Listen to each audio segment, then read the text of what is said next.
Hi friends, how are you? Jai Jinendra, જય શ્રી કૃષ્ણ બધાને. આજે હું લઈને આવી છું આ રૂની વાટ, દીવા જેને બોલીએ છીએ આપણે. એ કઈ રીતે બનાવાય, શું છે એ તમારા દાદી, નાની, મમ્મી કોઈ પાસેથી શીખજો, એક વખત શીખજો.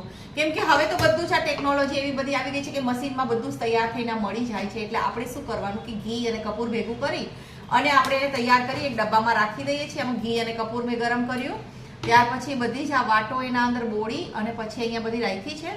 એટલે સરસ એક વાટ તૈયાર થઈ ગઈ છે. આના દીવા પ્રગટાવીએ, પછી ઉપરથી ઘી ને એવું બધું નાખવું હોય તો એક્સ્ટ્રા એડ કરી શકો છો, ન કરો તો પણ આ સરસ રીતે ચાલે છે. 5 થી 10 મિનિટ સુધી દીવો આપણો ચાલે એટલે બહુ થઈ ગયું, બરાબર.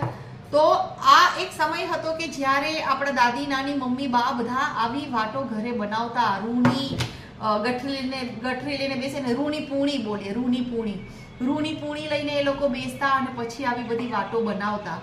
તો એ સમય તો ક્યાં વયો ગયો. આજે પણ કોના ઘરમાં આવી વાટો બને છે? કોના દાદી, નાની, મમ્મી બધા બનાવે છે? મને જરા કહેજો, મને બહુ ગમે. કેમ કેટલાય વખતથી આપણે એવું જોયું જ નથી કે રૂની વાટ આપણે ઘરે બનાવી હોય. હું પહેલાં બનાવતી, પણ હવે બધું છૂટી ગયું છે કેમ કે આપણી પાસે સમય જ નથી રહ્યો. ભાગાદોડીની જિંદગી થઈ ગઈ છે અને એમાં સાથે ઉપરથી આ ટેકનોલોજીનો જમાનો છે ને સાથે સાથે યુટ્યુબની રીલ બનાવવાની તો કંઈ બાકી થોડી રહેવી જોઈએ. એટલે એ રીલ બનાવવામાં પણ આપણે ઘણો ટાઈમ બરબાદ કરીએ છીએ. તો આ મારો વિડીયો કેવો લાગ્યો આપ મને ચોક્કસ જણાવશો. આ મેં તૈયાર કરી છે વાટ કપૂર અને ઘીથી. તમે પણ ચોક્કસ આવી રીતે તૈયાર કરીને રાખશો તો સવારના જ્યારે ભગવાનને દીવો પ્રગટાવીએ તો ઇઝી રહેશે આ વાટ. Okay, thank you. Jai Jinendra, જય શ્રી કૃષ્ણ. આવજો બધા.